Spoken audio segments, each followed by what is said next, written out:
what I'll call waves, and waves are things like this, where you go, for instance, from a peak to a valley. We call that a wave, and that would be a down wave. And then you have, let's say if you go from a valley to a peak, you would have an up wave. So for instance, here, as you go from here to here, that's a down wave. And then as you go from here to here, for instance, that's an up wave, okay? Now we'll pay attention here. Here's a bunch, for instance, of waves, okay? And if you wanted to know about down wave, you could say, oh, here's a down wave, here's a down wave, here's another down wave, okay?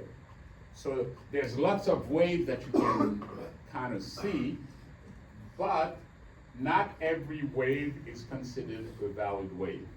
So when you're talking about a wave, let's say we're talking about a down wave. Cannot lose that.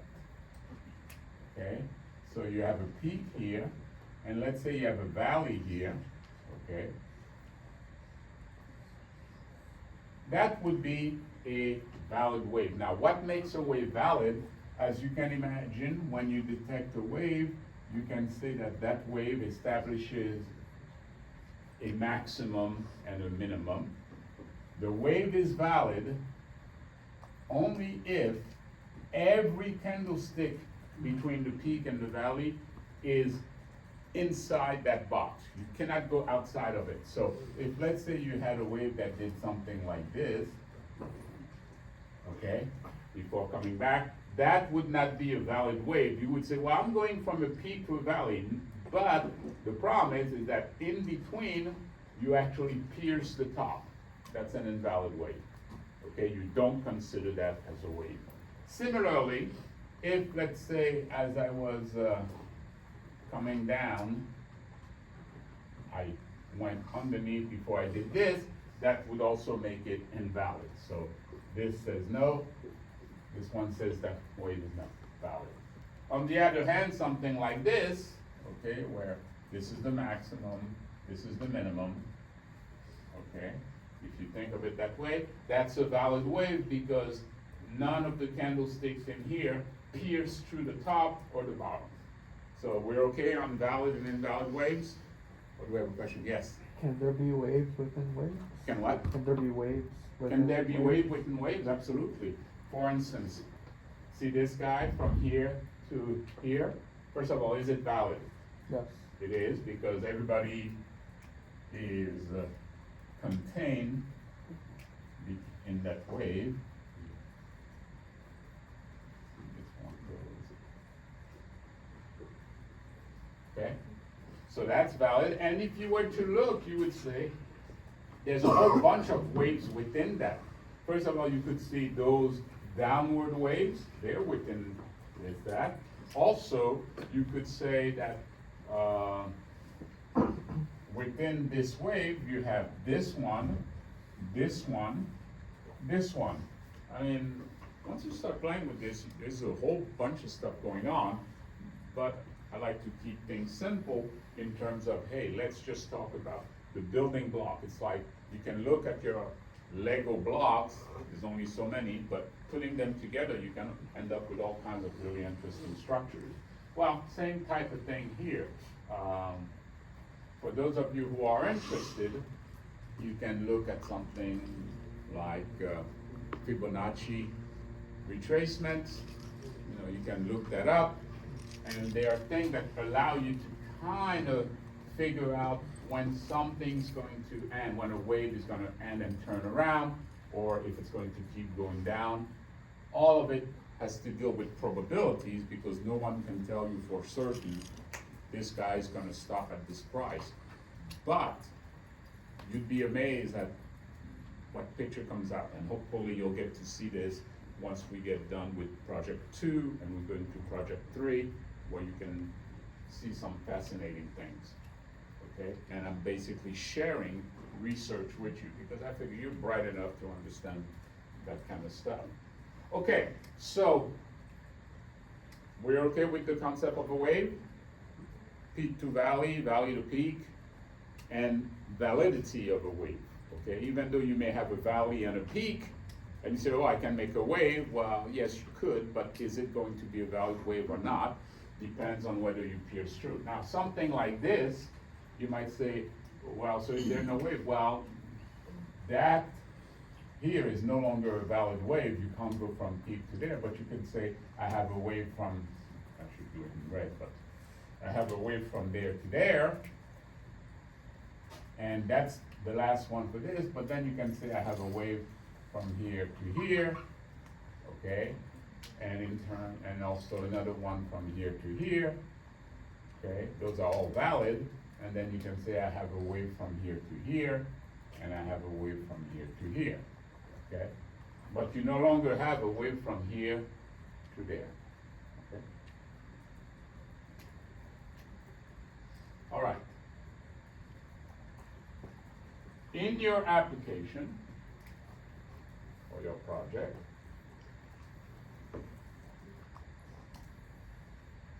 as you know, we have our chart,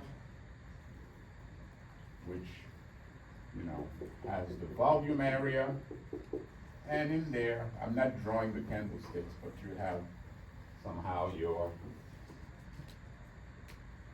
stock chart. Now we know that in the bottom we also have, you know, our daytime pickers. We may have our refresh button, or however it looks like.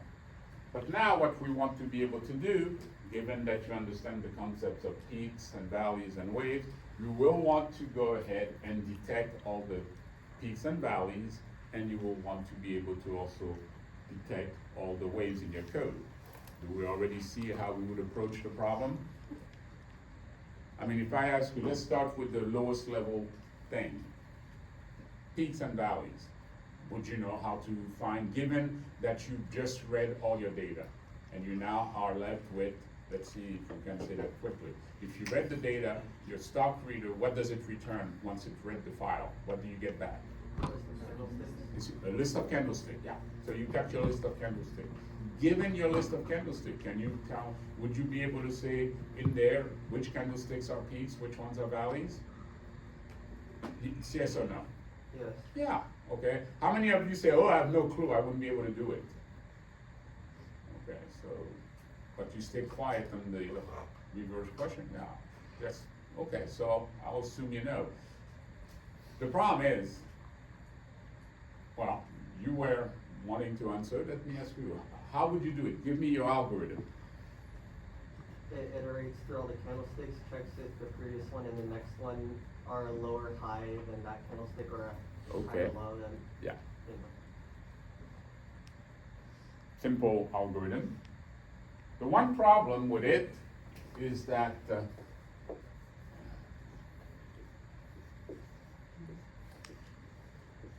okay, I'm going to save energy, so this is a peak, but it also happens to be a valley, okay? But as you said, we're just going to check if our peak is higher than the peak on either side, okay? Well, you could call that a level 1 peak, because you might say, yeah, that says it's a peak, but is it really a peak?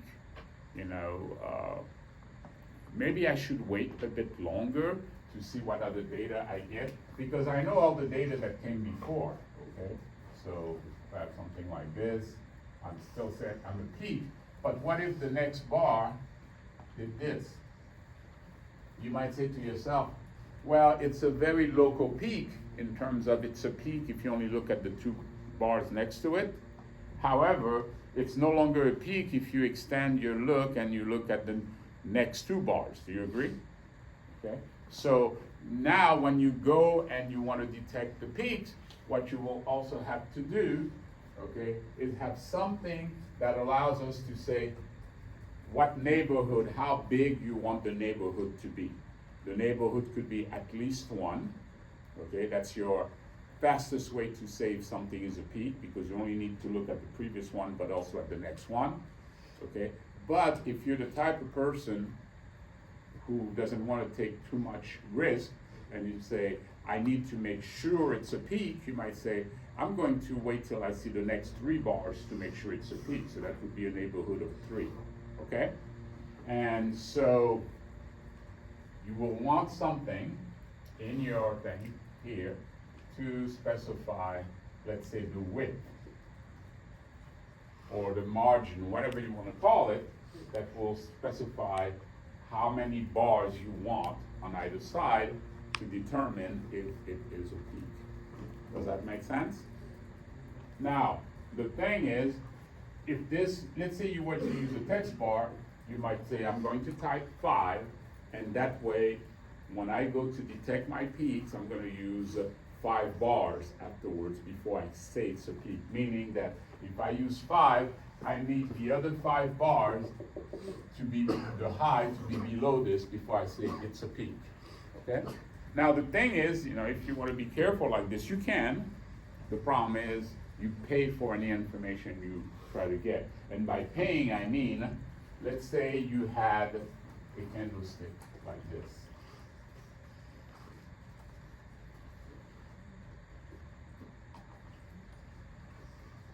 Okay. And I want to show you something here.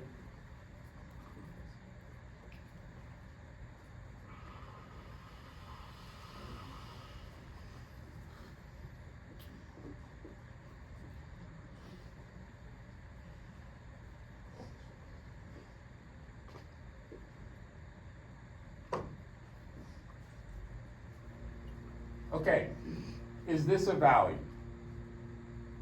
Yes, it is. I don't care how many bars you look beyond, it's a value.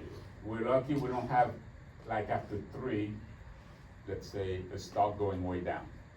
So, the question I have is this. This is some mechanical type of stuff. You're looking at this candlestick, okay?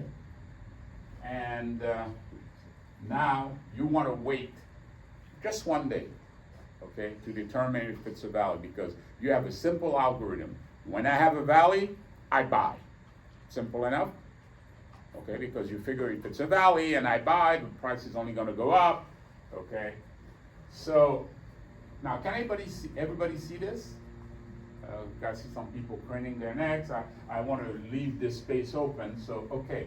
So you wait for the next bar, okay, and just to ask, when would you know, and let us say for a moment that you are only waiting for 1 bar to determine if it's a peak. So you're going to wait for this bar to be finished to know if it's a peak or not, if this guy is a peak or not. Do we agree? Yep. Okay. So now the question is this. When on this bar will you know that this guy is a peak? At what point in the bar? Well, if it doesn't cross higher.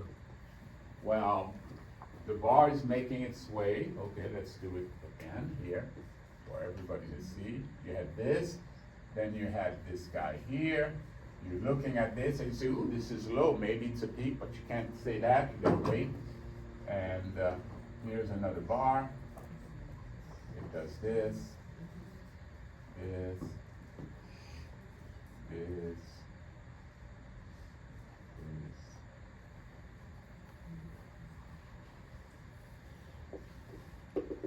Okay, so I'm interested. Maybe when this started, I was going to say, is that a peak? Well, you have to wait till the next bar. The next bar comes along, or a valley, okay? Is that a valley? So you come over here, and this does this, so you know this is not a valley. Now you don't know about this, so you go to this bar, and it will tell you it's a valley, but at what point in the bar will you know? By the way, this is your open, this is your high, this is your low, and it's a positive bar, so let's say it's like this. The low. When it hits the low, think really hard about it. How do you know the low is the low? But this thing is moving along, okay? Maybe you're at the low of the day, but maybe the next minute it's gonna go further down. The close. The close. Only at the close can you know what that bar really looks like, okay? Only when this thing closes at 4 o'clock in the afternoon would you know, okay, this is what that bar looks like, okay? Before the close, you don't know, maybe the stock is gonna go even lower or something. So do we get the fact that only at the close do you know what that bar looks like? It would be like me asking somebody, you know, I look at them, you know, they're a human being, I look at them over the years and they're growing, okay? We weren't all born the size we are, so we grow. And I would have to ask you, when would you know that this is that person's final height? At the end of their life. Huh? At the end of their life. Hopefully not at the end of their life, but maybe like, oh, if it's a guy, maybe around 18, 19. I mean, definitely, if someone is 25, do you think that that's their height? Yeah, okay.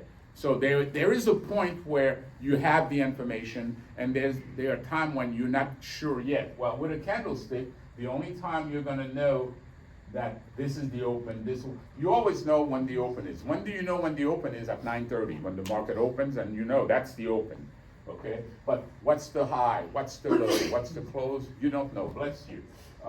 What can happen is that you could say, well, we've reached a high at, let's say, 2 o'clock, and we're coming back down.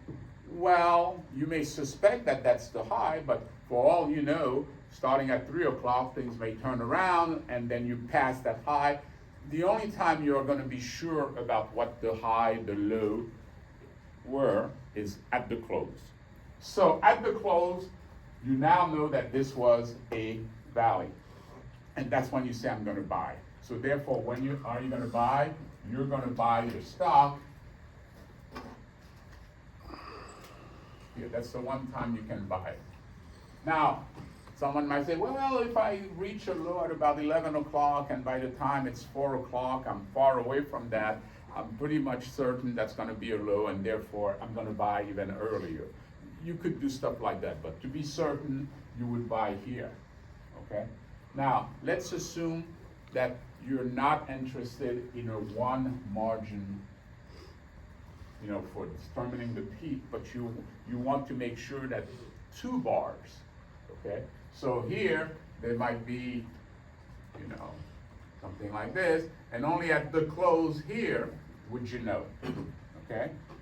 That indeed, if you have to wait 2 bars, it's at the close of this guy that you know that was the low, and that you would know, so you would buy over here instead. Well, let's say that you waited for 2 bars, you would buy here, and let's say you're smart enough to know when to sell, and you sell here, okay? How much profit would you have made? You made this much profit, okay? But if you could have bought earlier, okay, because you only waited for 1 bar, you could have made this much profit, okay? Even better, if this were a down candlestick, okay, so this would be your close and this would be your open, then you could have bought at the close over here and you would have made that much more profit. What I'm trying to illustrate is that the more you wait, because you want more and more information so that you really are sure of something, the more you end up paying in terms of losing potential gains. gain. So for instance, if you had known about NVIDIA and you had bought $1,000 worth of it like in 2009 or something, that $1,000 would be about $239,000 now, okay? Now, if you instead say, well, I think that, you know, it's gonna be the future, but let me wait a few years to see if it indeed goes up. Well, you could even wait till now, but now if you bought now, you say, oh my God, I lost all this potential gain. So yes, we want to get the peaks and the valleys, but we would like also to control how many bars on either side. So in the application, okay, what we will want to do is provide information about the number of candlesticks we want. Now, we could do that with a text box, but can somebody maybe provide in their mind a different type of control that you might want to use to specify that width? Any idea? Yes? A scroll. Yeah, a scroll bar. Instead of doing this, how about you provide a scroll bar, a horizontal one, although you can also do a vertical one if you, but the thing is our chart tends to take the whole width, so there's no place to put something vertical. And if you put something vertical here, it's restricted in height. So a horizontal bar is a bit better here. It's got a little thumb, okay? And that, there is a tool called, a control called a scroll bar. And in the scroll bar, there are two, well, there's a whole bunch of properties, but the one that would interest us are the one they call the minimum value and the maximum value. Those tell you what do you want the value when the scroll is all the way here, set it to 1 to say at least you want to look at one candlestick, you don't want it to be negative or anything like that. And the maximum you might say, well, I'm not gonna look at 100 candlesticks or 50. Maybe I'm only gonna go and look as much as, I don't know, 4, 5, 6, okay, let's say you said 8, okay? So you set those two values of your scroll bar, and on top of that, you can specify the actual value, so that tells you where you want the thumb to be.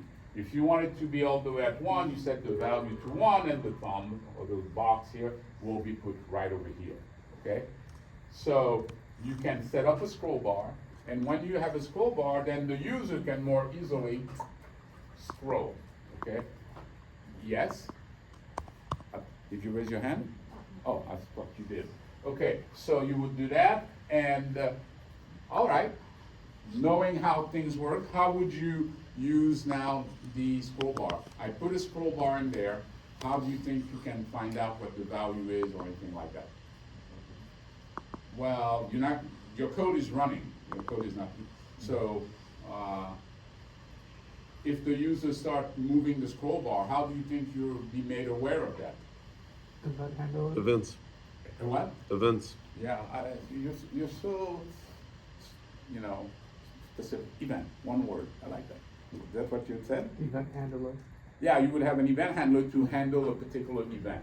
And if you were to look at your scroll bar right now, you could see that, oh yeah, there is an event, and what is that event you think would be? Can someone tell me? I mean, do you have your app in front of At you? the scroll or bar. did you, huh? The scroll bar. Well, what's the name of the event? It's not scroll bar. Yes, Value change. is that what you see? No. No. No, what I'm trying to encourage you to do is, hey, when we're having this, just look at the project in progress, put a scroll bar in there. You can always delete it after, but once you put your scroll bar, you can look at the properties and look at the events, okay? And what would you think would the default event be? Do you think that would be the one about when the scroll bar is somehow moved? Scroll. So, huh? Scroll. Scroll. Yeah, because if you put a scroll bar, you do nothing to it. You then go to the events, you know it's going to take you straight to the default event, which tend to be the event that most people would use. So just look at that and say, oh yeah, there's an event called scroll. So you would have an event handler for when the scroll bar is being scrolled by the user. And then when it is being scrolled, how would you know? Is it at a 1, a 2, a 3, an 8? That's the property called value. If you go to the properties, not the events now, but if you go to the properties, you can see the default property. And what is the default property that it takes you to? Value. Value. But now you can look at what it says. What is value? Because you say, oh, that's the default property, but what does it mean? What does it say on the... The value that the scroll box position represents. Yeah, so now it tells you the value where that little guy is. If that guy is over here, it will tell you. And you can see that there's a minimum and maximum value property. Those you set to say, because by default, the scroll bar goes from 0 to 100. Okay, if you don't specify anything, as you move, you'll get a number between 0 and 100, but it doesn't have to be that. You can say what you want that minimum value to be and what the maximum value to be. And anytime this thing is moved by the user, you'll get an event. And when you're in that event handler, you can always ask for value to know, well, I know I've been moved, but where am I? And based on, so now if you set this thing to be, your margin, that's a nice, easy way to simply say, instead of typing something in, because here, if I type something, I can put any kind of garbage. I can put -5, I can put 10,000, which means that your code has to have all this extra checking, make sure that the value is not negative, make sure that the value is not greater than 10, and then when those things happen, what do I do? What if the user puts something negative? Do I just tell them it's negative, don't do it, or do I just change that to a 1? So, not such a good idea. I mean, you could do it, but as you can see, you have to add more checking. Whereas if you put a scroll bar and you establish the minimum and maximum, there's nothing basically that the user can do wrong, because they're limited to moving this between 1 and 8. That's it, okay? So another little hint or trick.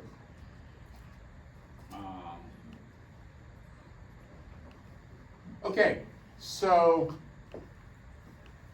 when you do this, one thing we might want to do, although, is every time you change this, you might want to go and recompute your peaks and values, because do you agree that when you change the value of the margin, that's going to change the peaks and the values? The peaks and the valleys, yeah. And so what we want to do is in our chart, we want to specify our peaks, our values, and our valleys, values, and then. Okay? So something you'll have to look at is, hey, how do I, put text in my chart? Well, this is something that they call annotations. Okay? So you're gonna have to go read up on annotation. They're fairly easy to use. On a chart, what you do, you create an annotation. Now, annotation, there's all kinds of them in the .NET framework, so let's try to get you to something